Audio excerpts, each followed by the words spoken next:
and welcome back, everyone. Welcome back. Hope you enjoyed that lovely Brutal OC as we returned with our second series of the night with our other two players. Just featured Mana and Cyril. Now we have our Terran and our Protoss. This morning in the bottom left-hand corner of Ley Lines, we have the Polish Terran player, the Blue Terran, representing himself, currently teamless. It is Spirit. And spawning in the top right-hand corner, we have his opponents. We have the South Korean Protoss player, the Red Protoss, representing Weibo Gaming, WBG. It is herO. And if you're in the chat, you know what time it is. It is Gamba time. Predictions are open. Place your bets on who you think will claim the series. Best of luck in the chat as we settle into game or into our second series of the night. Best of luck. As we get into our PvT, coming into this series, I'm very excited. On the one hand, herO has been looking very strong as of late. We've seen herO even taking down Clem's Terran in recent weeklies and recent times. At the same time, though, Spirit is one of the few Terran players that has taken down Clem's Protoss. Again, Clem has been on a tear with his own Protoss, arguably the best Protoss in Europe, arguably. At least arguably best PvT, as Clem has been taking down players like Beyond, players like Cure. As of late, I want to say the only players that have defeated him are herO, of course, in LiuLi Cup, and Spirit in Masters Coliseum. Oh boy. But of course, Spirit did have a particular playstyle as well. Spirit was hyper defensive and of course was able to abuse Clem with drop play, with multiplayer aggression, with counterattacks. Clem had a very hard time keeping up. We'll see if herO can fare better. We shall see. Spirit gets his natural up and running, single gas opener, so it's going to be an economic start. Racks expand out of Spirit. Meanwhile, herO across the map just going for his own gate Saber into Nexus. Standard opener out of herO, economic opener out of Spirit. So far, so good. Bunker is on the way. Marines are going to be amassing here from our Terran player. And from here, we can get into a 1-1-1. We can go into extra Raxes. I'm curious how he does follow up. There we go. Factory is on the way. Spirit, he is known for his greed. He's known for his economy and his economic play and the economic, at times, I was going to say abuse. Like, it's crazy, the stuff that Spirit can at times get away with. But, ooh, this I was not expecting. We have our tech of choice. Not a Stargate, not a Twilight Council, Robo. It's going to be a Robo opener out of herO. Now, this is typically a more defensive way to open up. The reason why I say this, when you open up Robo, you don't have Blink Stalkers, you don't have Phoenixes. Blink Stalkers and Phoenixes, Stargate and Twilight Council play, are designed to get you map control, to hunt down drops, to hunt down medevacs, and to be assertive and to contain your opponent across the map. With a Robo-based opener instead, you have access to faster Observer, faster Immortal, faster Bay into faster Colossus production, typically a more defensive setup instead. With these two extra gateways though, it looks like herO is going for Adept Harass. What I mean by that, as you can see here, Adepts, they're threading shades into the main, but because of the wall, they are denied entry into the main base. With a Robo-based opener, you can go into a faster War Prism, reinforce across the map, and drop into the main. So we'll see if he does go for that Prism, or if he's just being safe. Here he is being active, hallucination to the main base. We do have a third CC before, oh my god. Earlier, I did mention how Spirit, he can be at times like abusive with how greedy he is. Here, third CC before Starport. Very greedy build here in TVP. Very abusable as well. If herO was opening up Blink, he could throw down extra gateways. He can abuse this very hard. Alas, he didn't open Blink. He did open Robo instead, so herO doesn't really have a way to punish this to be too assertive on the map. War Prism is on the way. Twilight Council gets thrown down. herO, he wants to be somewhat active, but I don't know how much he can really get done. Not with this kind of opener.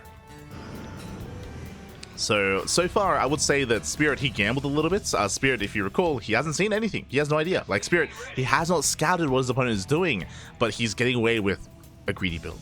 So far, so good. He gambles well. As the CC is finishing up, just now getting into delayed tank production. Hallucination gets eyes on the rack setup. Big delay on the starport, of course, focusing on tank production into bio, into delayed medevacs.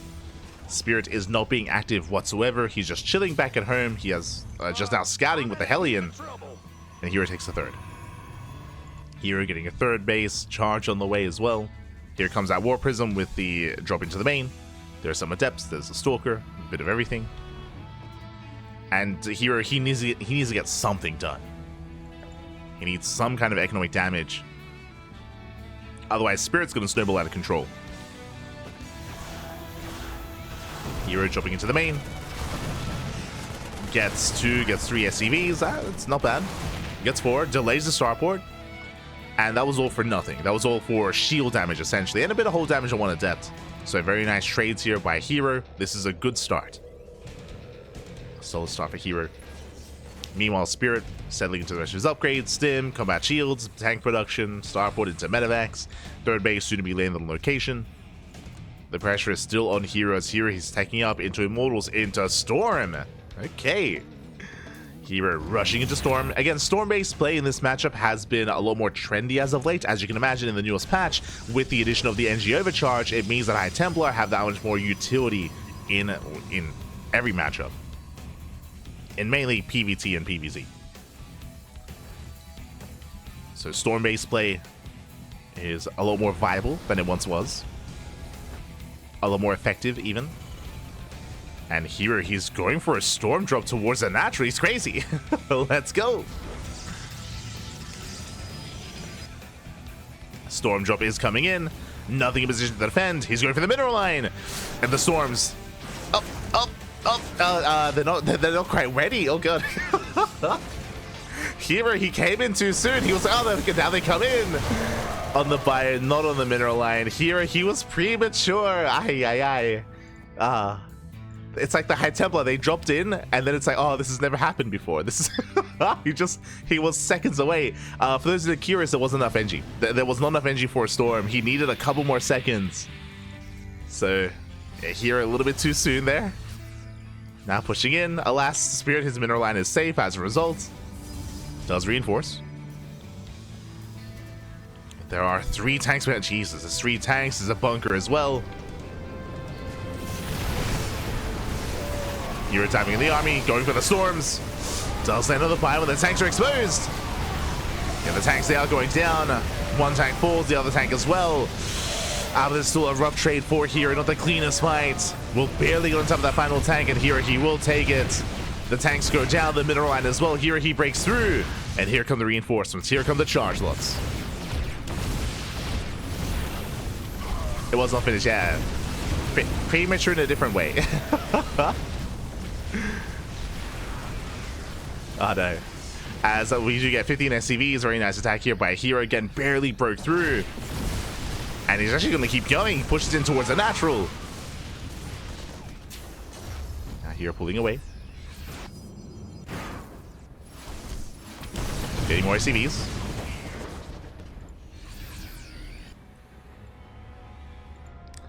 And with that, herO, all he has to do is just calm down. Just back off, hold on to his third, and get a 4th base up running. Upgrades are on the way. Blink, +1.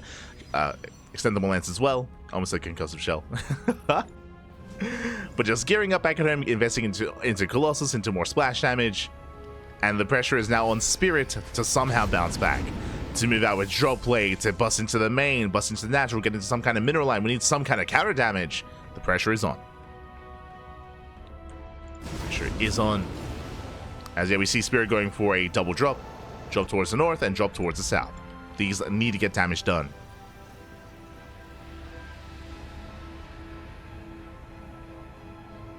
We go. Look, it happens to the best of us, papi. Ah. Oh no. Too soon. Spirit making his way towards the natural, towards the main as well. The drop was spotted, and here he comes in with the intercept. Does that blink? Blink is available. Oh. And will attempt to keep up. Force a recall. Force a recall into the natural. And this is all still better for herO here. Even though herO, he's forced back home, even though herO is not applying pressure to the third base, he doesn't need to. He already got the damage he was looking for. It's on Spirit to get damaged, not to keep the army busy. As Zealots, they move out across the map, there's nothing in position. I mean, the supply for Spirit are in these drops. As Spirit, he reinforces with 4 medevacs into the main. Recall's on cooldown. Yeah, he did just recall towards the natural. And Spirit, he's going for the main base. Probes are going down. herO, he races back home.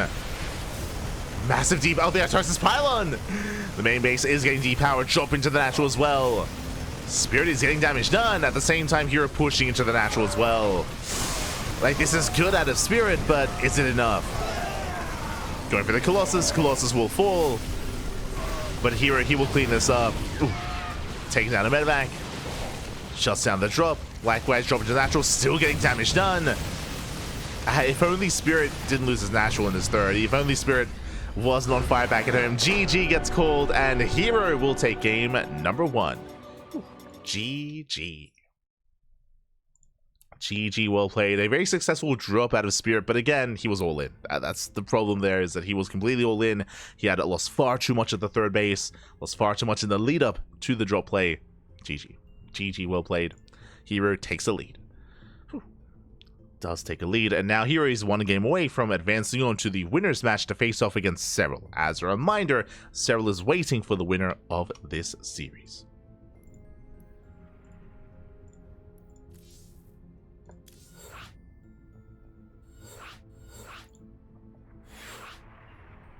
We go. And game number 2 is going to be on Amygdala. Okay, Amygdala is going to be a much larger map in the map pool. And because it's a larger map, I would imagine that Spirit will once again go for something more greedy, something more economic. Again, that's kind of like his brand. It's what he's known for. Did attempt it in that last game and did have a good start, but as we saw, herO, upon recognizing how greedy Spirit was building up towards that storm timing, towards that move out and that push towards the third base, did break through the defensive line. Was quite committed at the time, but again, was worth it there for herO. Did more than enough damage. And now we're getting into game number 2. And spawning in the bottom left-hand corner of Amygdala, we have the Polish Terran player, the Blue Terran. Down in the series, we'll see if he can bounce back and force the ace match. It is Spirit. And spawning in the top right-hand corner, we have his opponent. We have the South Korean Protoss player, the Red Protoss, representing Weibo Gaming, WBG. It is herO. Here we go.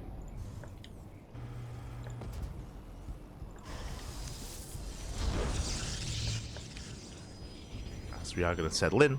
We can see herO scouting for proxies, making sure that everything's safe and sound. I didn't blame him.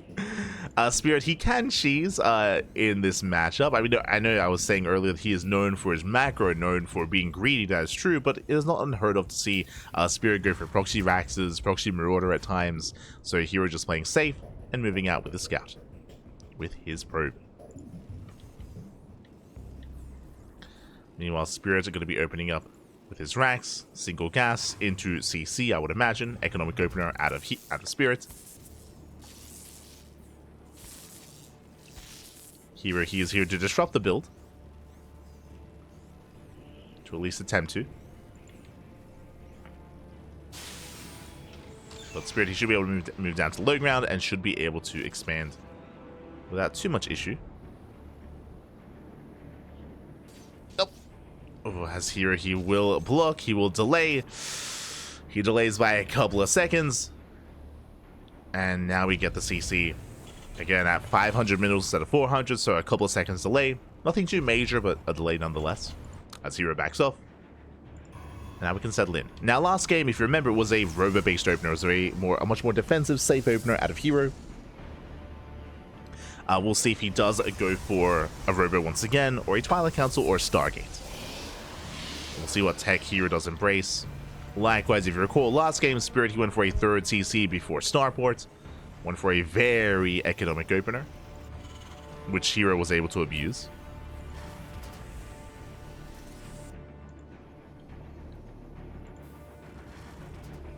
And we'll see if he goes for another faster third CC this time as well.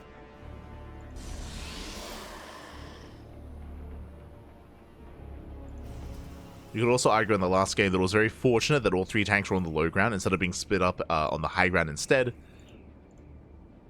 So they were a little more accessible for herO when it came to his move out, when it came to his push. As we have the answer, this time a 1-1-1. That is a starport before 3rd command center. So much more aggressive, much more tech heavy, I should say, from Spirit, much more standard. herO, oh my god, he's crazy. Speaking of greed, this I've not seen in quite some time. It was a gate expand into third base before tech, before anything else. That's crazy. This is third Nexus before Twilight Council. Okay. So here, he saw what Spirit went for in game one. He's like, hold my beer. Hold my I'll show you how to be greedy, Pappy. And now the pressure's on Spirit. He moves out. He does spot the expansion. And it's on Spirit to punish this. It is on Spirit. Does go for the base. But last here, he does have some units to work with. Remember, 3 units, 2 sentries, and a Stalker. And he kites well, bearing in mind these Marines are vanilla Marines. There's no stim. Glaives? Okay. He's cooking. Let him cook. Let him cook, Pappy. Oh my god. Third Nexus before Twilight Council into Glaive and Fs. Let's go. As here he's okay. He's looking to silence Spirit. We'll see if he can. Let's go. Spirit dropping into the main. Here he has very limited units to work with. Does rotate. Is somewhat keeping up. Yeah, he's in position. Welcome to hero's kitchen, exactly. Oh no. As here he will collapse on the army. Focusing down the medevac. Ooh, sentry goes down. But this army's gonna be cleaned up. Spirit, he tries to save whatever he can. He will lose everything. Yeah, the Buyer, the Widowmine, the medevac. He does scout the researching upgrade, but I mean, how would he know that there's going to be glaives of all things? Of course, glaives, for those that are curious, this is a very committed here out of herO. Glaive and Fs, they do not scale well into a longer game. So we should be going for an all-in. How many gateways do we have? 3. Soon to be 5? I would imagine getting up to 6 gates. War Prism's now moving out. This feels very delayed. Like, this feels a little bit shaky. I mean, herO was somewhat disrupted. But, yeah. Glaives is now done, and we're still yet to make use of it. Spirit across the map, building up more Raxes. He's on his 5-rack setup. You know what this feels like? This build from herO feels like, as Raven comes in for harass, it feels like herO wanted to hard counter Spirit's build from game 1. Like, if Spirit went for a 3rd CC before Starport again, then herO would be able to get away with a 3rd base, and would be able to settle into the Glaive follow-up into an all-in, basically, and punish Spirit. Elucidation Scout confirms that there is still no 3rd. There's still more Raxes. Spirit, he's building up quite an army, and I'm not too convinced here by herO's build. We have the Forge on the way. The Forge tells us that herO plans on getting into not just +1, most likely into Charge or into Blink into a later game. herO, he's still morphing in those adepts though. He's building them up.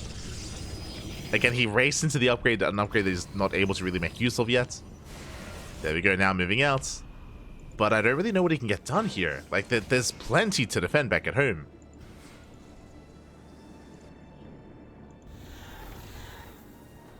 So here he has arrived.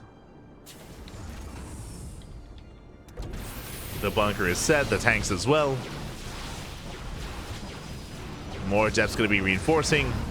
I mean, here he could try to dive on that tank. It'll be crazy if he does, but I mean, he could. Does he have enough? I mean, the 3rd tank's on the high ground. Meanwhile, auto charge is popping off across the map. 7 perms go down. He commits. Oh my god, forcing friendly fire. The Marines, they go down. The boys are being pulled. Yeah, he breaks through. He breaks the tank. The tank is going to fall. Oh my god, the Buyer did crumble. And here he's pulling it off. He does force field the ramp. Nice save out of Spirit, saving the SCVs. But he will lose everything on the low ground. The depots, the bay as well. And here he shades up the ramp. Oh no. He wants the army. Does he commit? Oh, he does. Commits to the shade, takes out all the tanks. And here he's snowballing out of control. He will break his opponent. Then Glaive and Apps. Let's go. 25 SCV kills, massive warping behind this, 8 adepts at a time. Across the map, well, there is a drop wreaking havoc, 17 probes go down. But here he's still on 2 bases, and Spirit he gets knocked down to 1. Here he can just keep going, jumping into the main, going for the tank. Adepts trade well. Oh, the pickup micro saves the Immortal. Oh, barely does not know. Prism goes down, Immortal as well. Meanwhile, the drop is still wreaking havoc. But now we have a defensive warp in. Here he does defend across the map. Spirit is down to 14 SEVs. Barely an economy. Spirit, he might be able to kill the expansion, but at this point it's too late. It's too late, papi. Mules are good. They're not that good. There's only 2 CCs. If there was a 3rd CC, then maybe. As it upstate shade into the main. Forcing a stim. Spirit, he's going to be able to reinforce. Moves out with another medevac drop. Did kill the 3rd.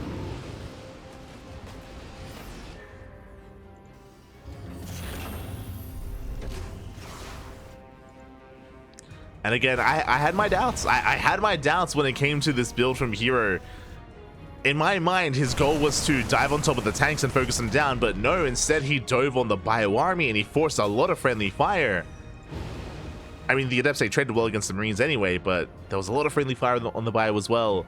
With that, herO, he broke through, focused on the tanks, and yeah, snowball out of control. It's crazy. This was crazy, papi. Oh my god.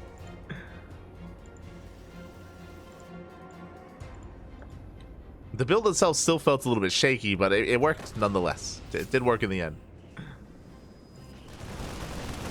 He made it work. As dropping to the main, depowers 3 of the gateways, denies Blink. Hey, not bad. Blink is denied. Spirit, he's trading well here, but he does need more damage.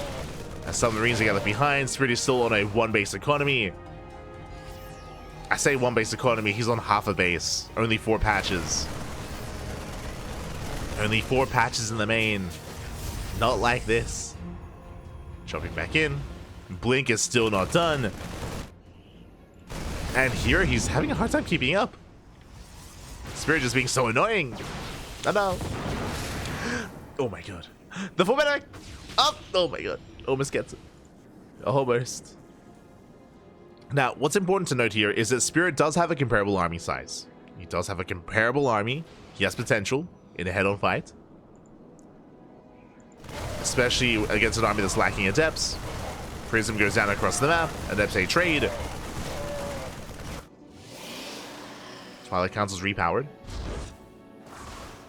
herO attempting to expand. Sorry, Spirit attempting to expand. I mean, herO as well. Reinforcing with Mass Stalker. I wouldn't be opposed to seeing a handful of adepts here just to buffer. That's a lot of Marines. They can trade well against Stalkers. Spirit, he backs off. Does pull away.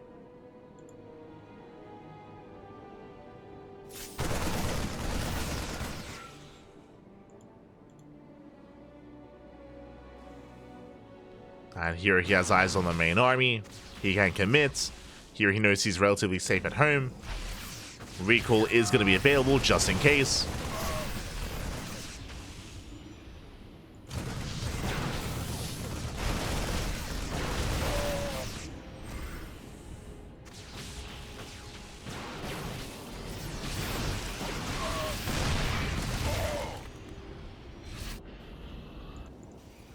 Spirit, he is looking to stabilize. He's on 13 SCVs. Let's go. He's holding on with the mules. I mean, I said earlier that mules are good, but they're not that good. That was assuming that herO held on to a 3rd. Just now, as he's expanding, because we've had 2 base versus 2 base, Spirit, he has a comparable economy. He's not out of this yet, as long as he's able to deny the 3rd base of herO. That's the problem here, is that herO has map control, and herO should be able to expand. And once he does, then he can be the first to max out. He can be the first to build up his army even further. Colossus production underway. Singular drop across the map. I'm not so certain that's going to be enough to deny the expansion. Can get into the mineral line, but yeah, not much more than that. Probes going down. There's the recall back home. Can he force a cancel? Uh-oh. He might be able to. Oh, it's gonna be close. Medevac goes down. Marines, they commit. Oh, can he get it? Oh my god, he does force a cancel. Not bad. It was a big investment here at a Spirit, but herO, he's still stuck on a 2-base economy. herO, he's still oversaturated, still long distance mining. Spirit landing his main as the third. We have a game. Like, Spirit, he's back up to 3 tanks. Catches the Observer. Technically, I would say that Spirit, he has more efficient mining than herO. What I'm getting at, Spirit, he has a better economy. 100%. He has a better economy here. But herO has the better army somewhat with Colossus. The first Colossus has arrived. Pushing into 4 tanks, not going to be easy. Not with that charge lots. Oh, here he blinks in. Gets the tank. Does get one. Denying the third at the same time. Drop across the map, getting to the mineral line. But herO, he will shut this down. A nice defense here by herO. Cleans up the drop. Across the map. Spirit, he does re-expand. Gets his third. Second Colossus has arrived. Disruptors are behind this.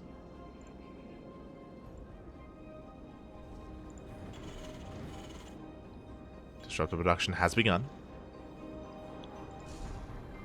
Third base is just now getting up and running for herO. Spirit, he's on his own. Essentially 3-base setup plus mules. And again, impressive. I mean, I was praising Spirit's drop play earlier, how he was able to make use of his multiple aggression to pull Clem apart earlier, at least a couple of days ago.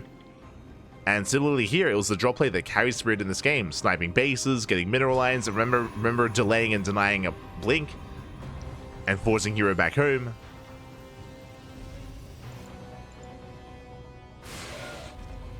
Has kept him in this game.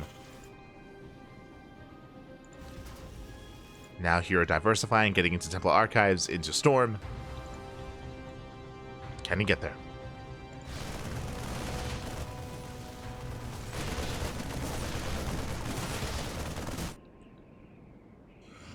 Spirit, yo. I mean, he can knock down these rocks. He can float. I was gonna say he can float his natural. He doesn't need to. Like, he's still got full saturation.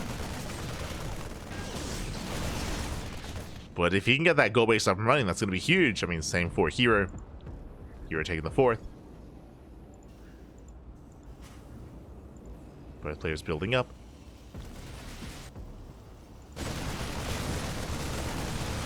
Rocks are being knocked down.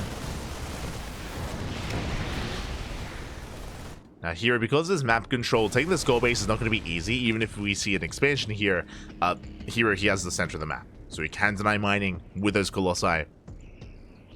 With Storm as well, assuming we take in that direction. Here he's got +3.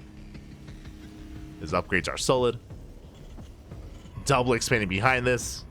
Here he's up 30 supply. He's going to try to pull Spirit apart. Triple Adept into the natural. Hoping to force a reaction. Hopes they shade in. Main pushes forward, dives on the tanks, he gets 1, he gets 2. 2 tanks go down. Nice pickups. Disruptor has arrived.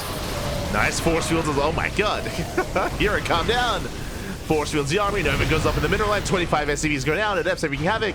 They finally get cleaned up, but the damage has been done. herO just pulling Spirit apart. And there it is. GG gets called. The Spirit has been broken. And herO takes the series at 2-0. GG. GG, well played. Impressive play there by Spirits. I feel like any lesser player, or almost any other player, would have died then and there to the initial Adept move out and Adept push by herO. But Spirit, he was able to bounce back in that game. Again, his drop play was able to pull him back, denying the third base over and over again, delaying some of the production, delaying some of the some of the upgrades, and keeping the army busy. And with that, GG. GG, well played. In the end, herO was able to eventually get his third up and running, then his fourth base, a fifth was on the way, re-establish his economy, and snowball out of control. GG, well played. Still an impressive play there by Spirit. herO will advance on, and herO will make it to the winner's match. And up next, that's what we have here before us. We have the winner's match between herO and StarCraft. Let's go.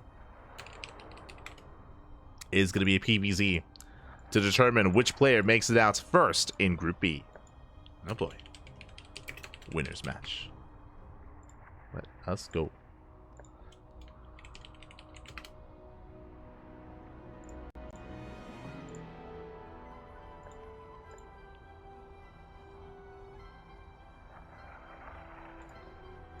As we're just trying to set up a graphic as well, just so we can have a visual representation of the group. For now, we're going to be going on a break. We're going to be going in a short break. herO and StarCraft, they're currently conducting their vetoes. Vetoes are underway. Once they are done, once they've wrapped up, we can jump into that winner's match, and it's going to be a banger. It's going to be beautiful. I mean, personally, I love it whenever herO and StarCraft face off. It doesn't happen too often, but in these big major events, whenever they do face, whether it's at EWC, whether it's at Stars War 11, Masters Coliseum, it's always a treat. And I'm hoping it goes the distance. I'm hoping it delivers. We'll see.